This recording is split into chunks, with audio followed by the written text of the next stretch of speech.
Welcome to the Bible Made Clear and our next discipleship class. So we have been walking through the evidence for the reliability of the New Testament, and we have come to the place of looking at the chronology of Paul's letters. We had started in on the early testimony when we ended the actual last video. And so, first of all, we see Galatians was written somewhere around 49 AD. Now, Paul's letters are interesting because also the book of James was probably somewhere around that, or even possibly a couple of years earlier. But Paul's letters are interesting because his letters were pretty early. And so Galatians was first around 49. First and Second Thessalonians, really probably on the heels of that, within a couple of years. Then the Corinthian letters in the really 55, 56 in the middle of that decade, and then Romans after that. Then we get the prison epistles while he was imprisoned in Rome, and then First Timothy and Titus, and finally Second Timothy, where he was then afterwards put to death. So the chronology provided over the background of, like we had seen earlier with the graph that showed, the cross and the destruction of the temple in 70 AD. And the purpose of this is to show the early nature of when these were written. So you're really talking, 49 is less than 20 years, probably somewhere around maybe anywhere from probably a year to 3, most likely between a year and 2 after the cross. Paul was converted, so you're not talking a long time here before he starts writing, and he's knowledgeable at that point of what's been going on, and Christianity had developed. So you see a work from Jerusalem where it's established, and then with the Antioch in Syria, that church started with Gentiles, and then that really becomes the focal point, though all of the authority came from Jerusalem with the original church. We discover that all that's done in the book of Acts after that really does tie back to Jerusalem to get its legitimacy in a sense. But Paul's letters, obviously, starting at 49 is relatively early. Now, when we look at manuscripts just in the sheer numbers in ancient history, in antiquity here, we see the New Testament, the time gap really to the originals. Now, these are the copies that we have, are within 25 years to the original writings. And, we had talked about, and we'll get into the numbers, the quantity, but you have roughly 5,800 original language, so the Greek New Testament manuscripts that they have cataloged. They have many more that are not cataloged, but they probably, and we'll hear from an expert on that a little bit later. But the point here is that you have an overwhelming number of manuscripts closer to the original than any other ancient history source document. So Homer is the next, Demosthenes, and then Herodotus, Plato. You see, as we move on here, you just get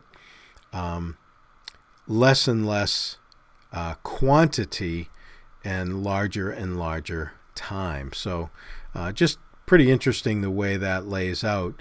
The New Testament is really in a class of its own. I was debating a well-known skeptic about 2 years ago. And this fellow had his say. He was having his talk up on the stage. And he said, the Gospels are lousy sources for the life of Jesus. Lousy sources. They're too late. And I got up there, and it was my turn to respond, and I said, do you think we know a lot about Alexander the Great? And he said, oh yeah, we know a lot about Alexander. I said, really?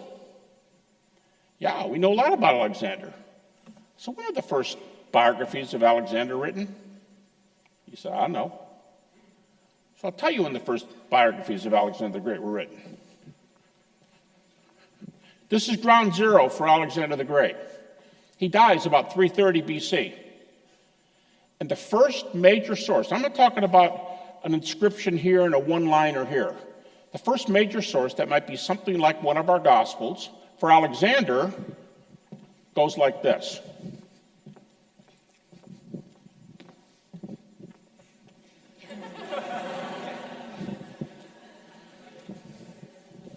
It's his fire exit. I think I better not go out this door. One time I went out this door during a lecture, and the door locked. I had to knock on the door to get back in. The earliest source for Alexander, plus 350. John's way too late at 65. Plus 350. And so I said that. I said the best sources for Alexander are Arian and Plutarch, plus 4 1/4 to plus 450. And the guy said, yeah, but the Gospels record miracles. I said, oh, does that do them in for you? He said, yes, it does. I said, well, then once again, I wonder if you've read Greco-Roman history. Because almost no Greco-Roman historian, Thucydides is one of the only exceptions, almost no Greco-Roman historian writes, not even Herodotus, writes without recording the supernatural, miracles, prophecies, all kinds of things. And of course, we can know a lot about Alexander, right? Here's how Plutarch's Alexander begins. It's commonly believed that Alexander was the son of Jupiter and his mother was a virgin. Well, but Alexander's a great source. I think Gary Habermas makes the point pretty clear, and we heard him in the first video, part 1 on this, but he does a great job because he has the actual information, and unfortunately people tend to argue based on no information and just perception. But moving along, so we have the testimony of the scrolls for an early witness, right? There are more New Testament manuscripts, as we've just seen, than most other books.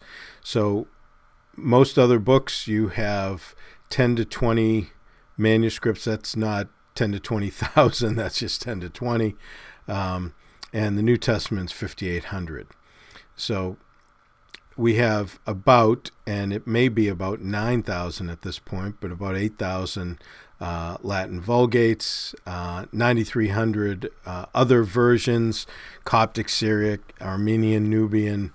There's some others, but that's a tremendous witness. And again, we need to remember that these translations, as they are also being done early, 3rd and 4th century, and they are in combination with continual copying of original source documents in Greek. So the Greek is continuing to be copied, which accumulates that 5,800, and then these are now added into it. So again, the comparisons can be made for accuracy, word usage and everything based on how they translate them and all that. So we have the 5,800. So you're talking 2,400. Now this number really needs to be updated because it is beyond that at this point. But even as it stands, to make a comparison with 24,000 copies of the New Testament is just a massive amount of evidence attesting to the early witness of these and the quantity themselves. So there are earlier manuscripts, right, in the New Testament. So you have the New Testament, and then you have any other ancient source document. So you're talking 25 to 150 year gap at the most for the earliest copy of any of the New Testament books, and then for everything else, you're talking 1,000 years. So these are actually where you see the 7Q5. Those are the Qumran. That's a designation from the Qumran manuscripts and the Dead Sea Scrolls, but they could be considered a fragment to Mark's Gospel, and that's again 50 BC to 50 AD. That's the time frame that those were discovered. All of them in that cave, right? The 7Q5 cave, and then the Magdalene Paphri, which is 70 AD, referred to as the Gedius Paphri. You have the John Rylands text, 117. It's got some verses from John 18. We'll see some detail on that on the next slide. The Bottomer Paphri, again, 200 AD, most of John, right? 1 Peter, Jude, 2 Peter. Chestabidi Paphri, right? 250, nearly all the New Testament. And the Vaticanus manuscript, which is 325 to 350, most of the Old Testament and the New Testament. So you'd have the Greek Septuagint of the Old Testament in there. So this is an example, the John Ryland fragment, right? 117, though it actually is considered at this point earlier, but it says it was found in Egypt, across the Mediterranean, from its probable place of composition in Asia Minor, demonstrating that John's Gospel was copied and had spread quite some distance by the early 2nd century. Even earlier than the John Rylands fragment are 9 disputed fragments that date from AD 50 to 70 found with the Dead Sea Scrolls. So that's from I Don't Have Enough Faith to Be an Atheist. The point is that you do have very, very early witnesses of New Testament copies. So it's not like the telephone game where this thing gets passed on just, years and years and years. And then by the time it comes, nobody really knows what it's saying. Every single manuscript in the world is written on perishable materials. It's a difficult situation, but once you open a manuscript, now you're making that ink susceptible to deterioration far worse than if you just kept it closed. But if you kept it closed, you can't see what it is. Manuscripts are in danger of deterioration, of theft, and of intentional damage. What CSNTM is actually doing is preserving these manuscripts digitally, which also preserves them physically. I started CSNTM so we could get digital images of Greek New Testament manuscripts that were high quality, available on the internet, so they could be accessed by anyone, anywhere in the world. When we think about these manuscripts, it's not just for students of Greek. Their importance is exponential. We get these manuscripts to connect us back to the time of Jesus and the apostles. Then they get converted into printed texts. There are critical Greek New Testaments that are based on what scholars believe are the very best readings in these manuscripts. Those Greek New Testaments that are published nowadays are what are used by all translators. Our work is helping these translations. These translations are then used by missionaries, by pastors, by teachers of the Bible, by ordinary Christians who want to find out who Jesus is and what the apostles taught about him. Since 2002, CSNTM has digitized more Greek New Testament manuscripts than any other institute in the world. And in the process, we have also discovered more than any other institute. It's difficult to study the manuscript unless someone has access either to the manuscript or to the images. Having them online makes a world of difference. Anywhere in the world where you've got internet connection, you can access CSNTM's images. Our search engine is so flexible, you can type in John 3:16 and it will populate with every single manuscript that has John 3:16 in it, and it'll show just that page so you can find the very verse you're looking for. This has been kind of a world changer for people to actually have access to these handwritten manuscripts, but then making these images and all of our work completely available to everybody for free for all time. We protect these manuscripts at all costs. When we digitize these manuscripts, we work with the libraries and they retain the copyright, and we protect their rights by not letting these manuscript images be downloaded. The mission statement of CSNTM essentially has two parts. First, to get every single Greek New Testament manuscript digitized and made available. Our ultimate mission is also collaborative, where we work with other institutes and scholars in studying these manuscripts to try to recover the wording of the original text as much as is humanly possible. Our task is urgent and it's significant. Sometime back when we photographed the manuscripts at the National Library of Greece, I came across a colophon, a statement by the scribe at the end of the manuscript. And in a sense, this has become the motto for CSNTM as well. And at the end of this manuscript, which is now over 1,000 years old, he said, "The hand that wrote this is rotting in the grave, but the words that are written will last until the fullness of times." That's the goal that CSNTM has as well.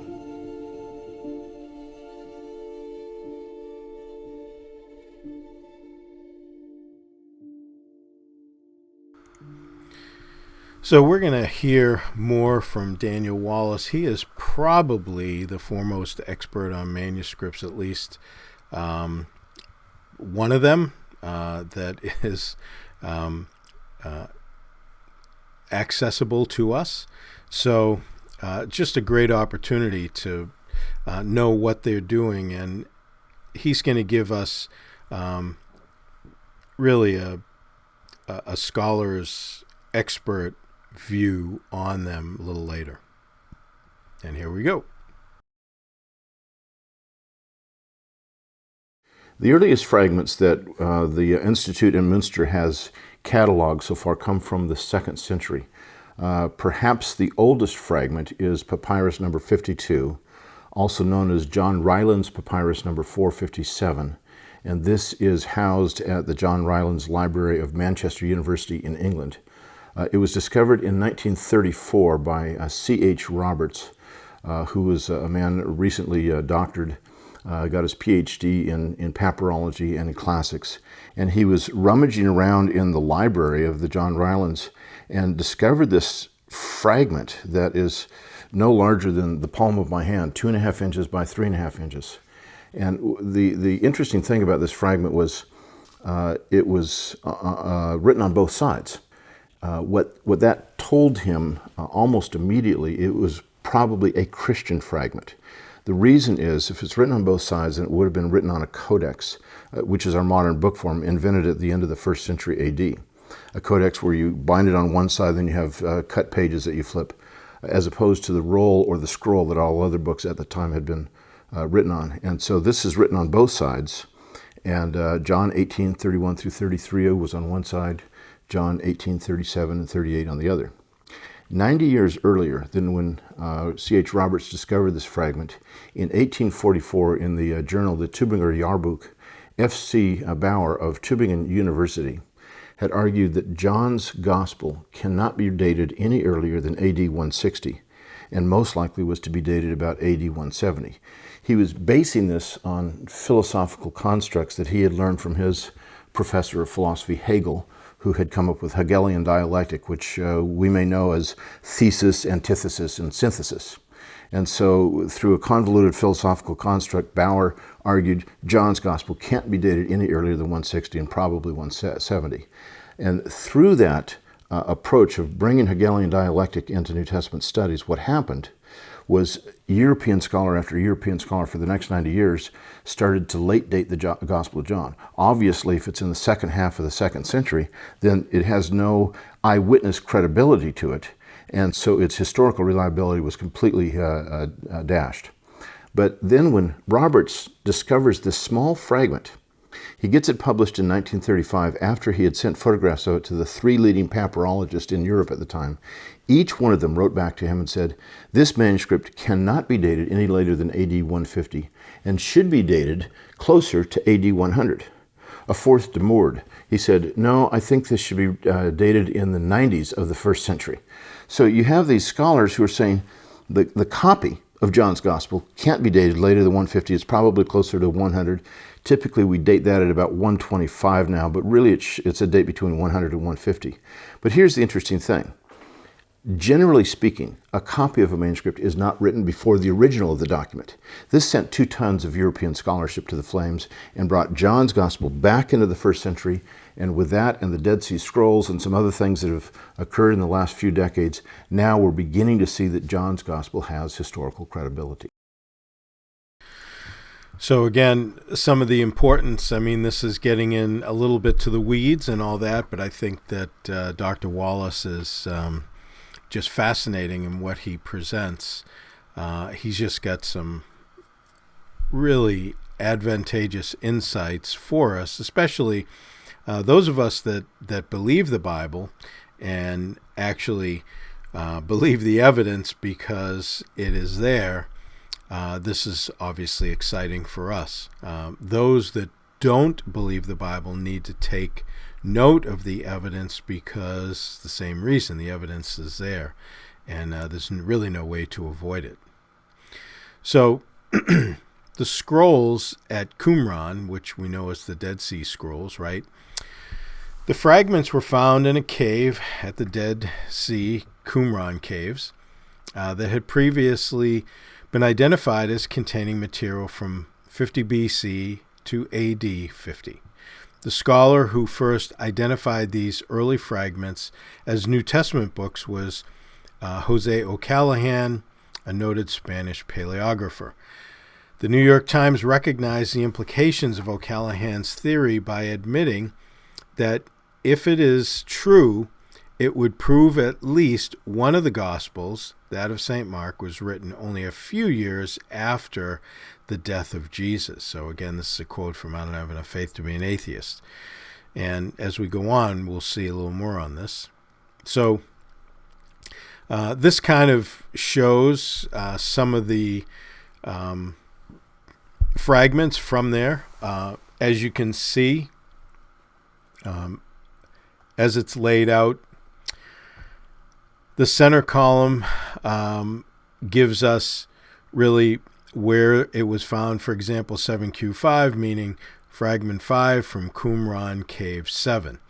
And actually all the ones here are from Qumran Cave 7, and they're all really between 50 and 70 AD. And again, they're copies. They're not originals or anything like that.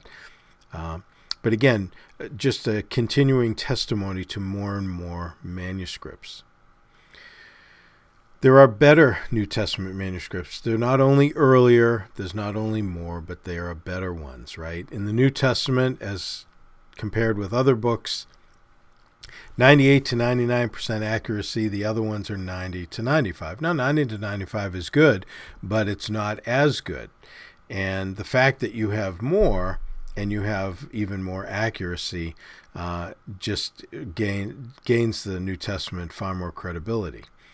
The Mahabharata, which is a Hindu text, is about 90%. The Iliad of Homer about 95%. The New Testament is 99%, 99+% really accuracy for their content. And this gives you again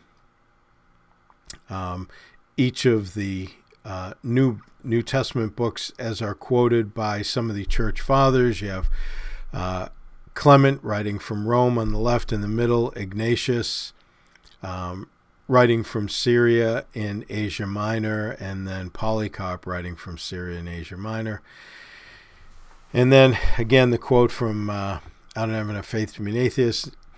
In letters written between 95 and 110, 3 early church fathers, Clement, Ignatius, and Polycarp, quoted passages out of 25 of the 27 books in the New Testament. And you can see them all represented there on the left in the chart that we just went through. Since Clement was in Rome and Ignatius and Polycarp were hundreds of miles away in Smyrna, the original New Testament documents had to have been written significantly earlier, otherwise they could not have circulated across the ancient world by that time. Because again, you have Smyrna is in basically Western Turkey, that was Asia Minor, and then you have Rome that's over off into the middle of Italy, over in Europe. So in order for them to be quoting from these books, it means that they had not only become widespread and they didn't have the internet or anything else, or even Pony Express to get them out. They just had to be copied slowly and hand-walked and all that, and hand-copied and walked place to place. So it took a significant amount of time for these documents to spread. So obviously, the fact that they had these in these not even close to each other geographies shows how they were copying and spreading out the New Testament documents, and they would have had to have been a lot earlier than between 95 and 110 for them to be writing at that point in time. So it says, let's see if we go on.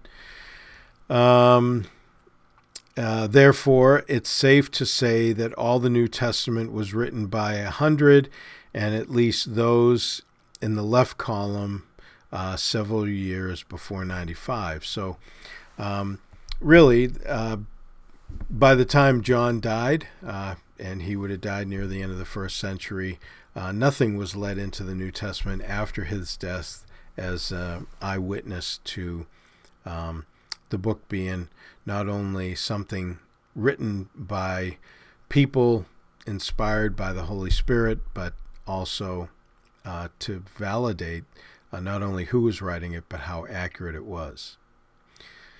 So this is the testimony of the church fathers. So you can see just the sheer quantities. These church fathers were in the first couple of centuries, first few, and then you have just a tremendous volume of literature that's written by them. So these are not manuscripts. These are citations in their own writings or when they put together lectures or whatever, but you get a total of 36,289. So that's that big number there. Now, this includes all but 11 verses of the New Testament. So if you had just destroyed every New Testament manuscript, you could virtually reproduce the New Testament except for 11 verses. This is phenomenal. When you think about the comparison in terms of the number of copies we have for the Gospels versus other ancient documents, I can say in general that the copies we have of the Gospels are far, far more numerous than any other thing we have in the Greco-Roman world, including Homer, which comes in a distant second. And I'm splitting that between the Odyssey and the Iliad. We have, as I've mentioned, about 5,800 manuscripts in Greek of the New Testament. Most of those are going to have Gospels or part of the Gospels in them. Then we have other ancient translations of the New Testament, beginning with Latin in the 2nd century. We have about 10,000 copies of Latin. Again, most of those are of the Gospels, and then they'll have other portions as well. We have Coptic, Syriac, Georgian, Gothic, Old Church Slavonic, Armenian, Arabic, Aramaic, numerous languages, and those languages, not counting the Latin, come to at least 5,000, probably more than 10,000 copies.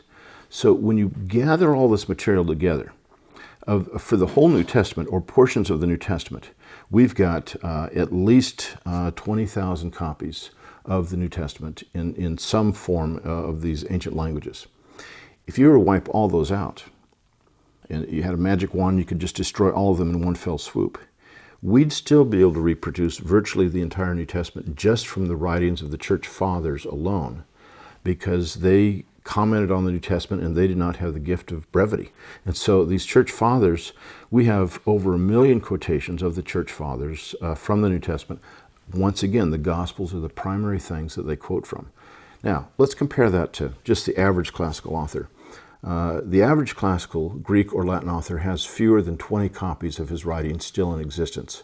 Far fewer, typically. Sometimes 1 or 2. Sometimes we have such massive gaps that somebody will mention, I've written these 35 books and we only have 18 of them, or only 4 of them left in existence. Sometimes we're waiting 1,000 years before we see our earliest copy. But let's say the average classical author has 20 copies, to be on the very generous side. You stack those up, they'll be about 4 feet high.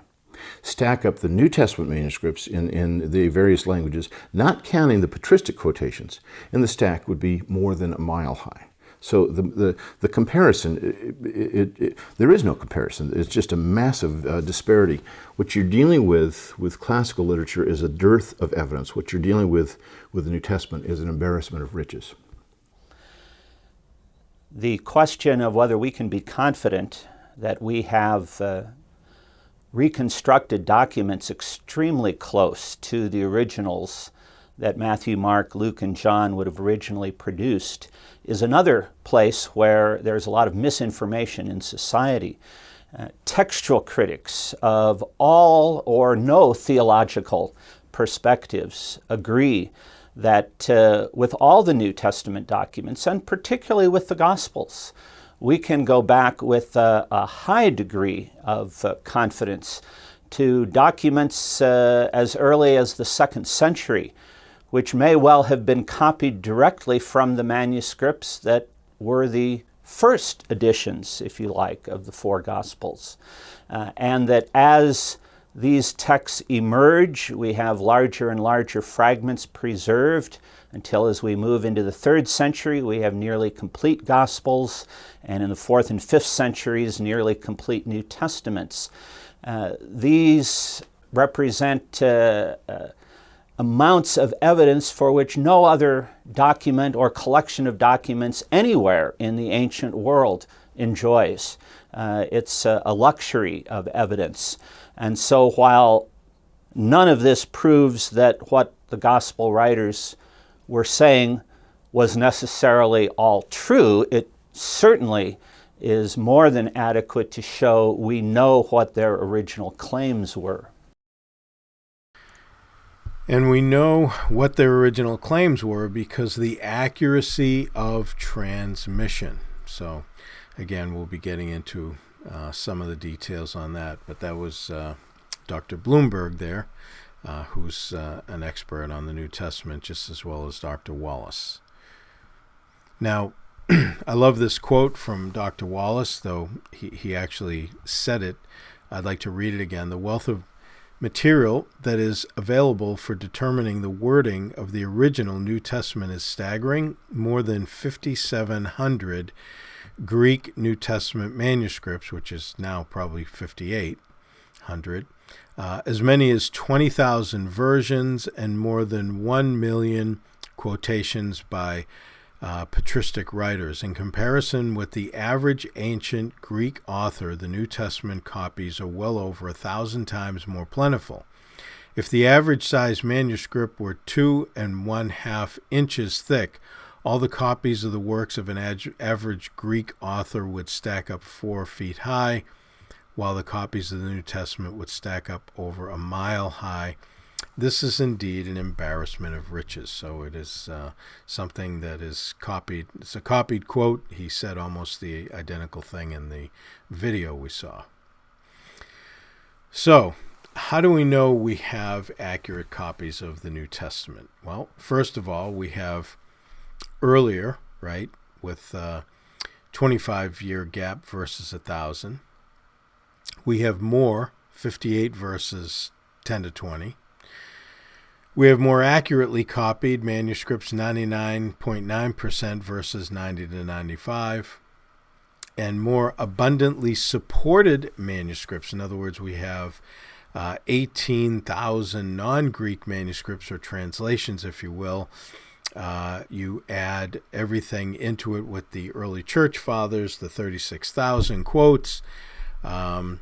This is an astronomical amount of information, and the ability from the ancient world to verify that it was transmitted accurately, and that it obviously with the quantities and the earlier testimony that provides us. Now, we'll get into how do we know they told the truth shortly. Now, in a book called Misquoting Jesus by Bart Ehrman, where apparently he did that quite often, he says, and Bruce Metzger was his really his mentor, and Metzger actually did believe the New Testament, but Bruce Metzger is one of the great, this is what Ehrman writes in his book, is one of the great scholars of modern times, and I dedicated the book to him because he was both my inspiration for going into textual criticism and the person who trained me in the field. I have nothing but respect and admiration for him, and even though we may disagree on important religious questions, he is a firmly committed Christian, and I am not. We are in complete agreement on a number of very important historical and textual questions. If he and I were put in a room and asked to hammer out a consensus statement on what we think the original text of the New Testament probably looked like, there would be very few points of disagreement, maybe 1 or 2 dozen places out of many thousands. The position I argue for in Misquoting Jesus does not actually stand at odds with Professor Metzger's position that the essential Christian beliefs are not affected by textual variants in the manuscript tradition of the New Testament. In other words, he's in agreement with Metzger. Metzger was like the expert, but he's in agreement that, yes, that's what the text actually says. Yes, it was transmitted accurately. That the variant spellings and all the other variants that really get added up as errors really don't change any of the meaning of anything that is really believed. But where he would differentiate, where Bart Ehrman would differentiate from Metzger, is that Metzger, he believes that what is transmitted tells the truth, as opposed to Ehrman, who thinks that though the people that wrote it believed it, it was not something that actually happened. And that's the difference. So, here's the problem with Dr. Ehrman's thesis. Number 1, how could you know the original had been altered unless you knew what the original said? So you certainly can't take some ancient document and say, well, they obviously altered this. Well, how do you know? Like, what was it altered from? You'd have to know that. Right? You have to know what it's altered from to know that it's altered. Number 2, about 80% of variants are spelling, no change in meaning. Well, obviously, then that drastically reduces what would be considered something that we would actually have to kind of dig into. Number 3, only 1% affect any meaning and none affect any significant Christian doctrine. So basically, out of all the variants that are there, only 1% has any effect on what a sentence may mean. So there may be some debate on that, but none of those sentences, or verses as we call them, would affect any kind of particular Christian teaching that tells us, something about God, Christ, how to live, or anything like that. Number 4, he holds a deconstructionist view of the text, which is a postmodern text that you really can't know the truth about anything. And he applies this to everything but his own book. So basically he would say, well, you can't really know what the New Testament says. Everybody reads it and comes away with their own understanding and everything, but yet he doesn't want anybody coming away with their own understanding of what he writes. Somehow what he writes, well, he has a message in there. Apparently the Holy Spirit's too dumb to be able to get across through working through the writers, the authors that actually penned the manuscripts, what he was trying to say. So I guess the New Testament is the only book in the world where it was written in a way that it has no meaning until you read it and give it one, which is absolutely absurd and contradicts all the evidence. So because of his deconstructive viewpoint, in other words, he deconstructs the accuracy and truth of the New Testament, he believes the reader determines the meaning, which again, it has so many contradictions in it. Should I determine the meaning of what he wrote, right? Which is what we had just mentioned. So this obviously is a problem. This is a philosophical problem that cannot be avoided when you take on that type of positioning.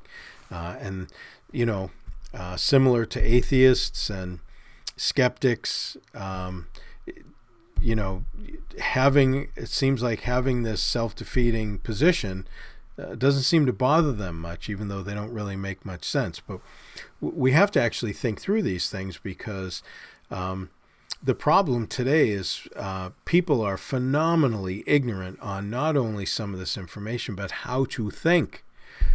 They do not want to think logically. They want to think emotionally. And they want the conclusion to be what they want it to be before it gets there with any evidence. So, Daniel Wallace, that we heard from, says, Bart Ehrman is part of a very small minority of textual critics in what he's saying. Frankly, I don't think he has challenged his biases. I think he has fed them. So again, this is from the Case for the Real Jesus. Ehrman is not, he's not applying the principle of his own statement to his own claims, right? Just to everybody else's. And this is Sir Frederick Kenyon, the former director of the British Museum. He says, it cannot be too strongly asserted that in substance the text of the Bible is certain, especially is the case with the New Testament. So, and he was an expert. So if history can't be known, then, number one, how can evolutionists claim to know the history of life, right? Because if we dismiss the Bible and ancient history and what's written, then we dismiss a lot of things. And evolutionists can't claim to know the history of life, that it's spontaneously generated and we're all evolved from the first life by natural selection and mutation. Can't do it. How can anyone be convicted of any crimes? Juries convict people for past wrongs. I mean, there are cold cases where they dig up and, had no ability to analyze DNA. Then they analyze it, they find the culprit, and they put them away. Well, you can't do that if you can't know anything from history. How can anyone complain of historical revisionism or historical propaganda? One cannot detect these things without knowing the truth about history. You can't know that somebody revised history unless you know what the actual history is. And number 4, how can anyone prove Christianity is false? One would need to know the historical truth to prove such a claim. So you can't say, well, Christianity doesn't tell you the truth, and then what is the truth? You tell me what the truth is, and then we can see how far Christianity is at variance to that. And by the way, you need evidence for that. So in conclusion to the early testimony, right, the New Testament has more manuscripts, earlier manuscripts, and more accurately copied manuscripts than any other book in the ancient world. So, and we will get into next time eyewitness testimony, right? So that's what we want to get into next time. We'll actually stop it here where I would like to be able to kind of break into that and walk through it and not have to interrupt it. So hopefully this is helping you understand some of the significance behind the evidence for the New Testament. And certainly this is just scratching the surface. If you want to know more, you can take courses. You can take online courses at ses.org, the Southern Evangelical Seminary, and there are other places that you can get some good courses, but that's certainly one of the better places today. So anyways, I hope you enjoyed Daniel Wallace and Gary Habermas and Craig Bloomberg. I think that they add a lot to the overall validity of what I'm trying to share here in the basic evidence. So until next time, may God richly bless you as you continue to study His Word.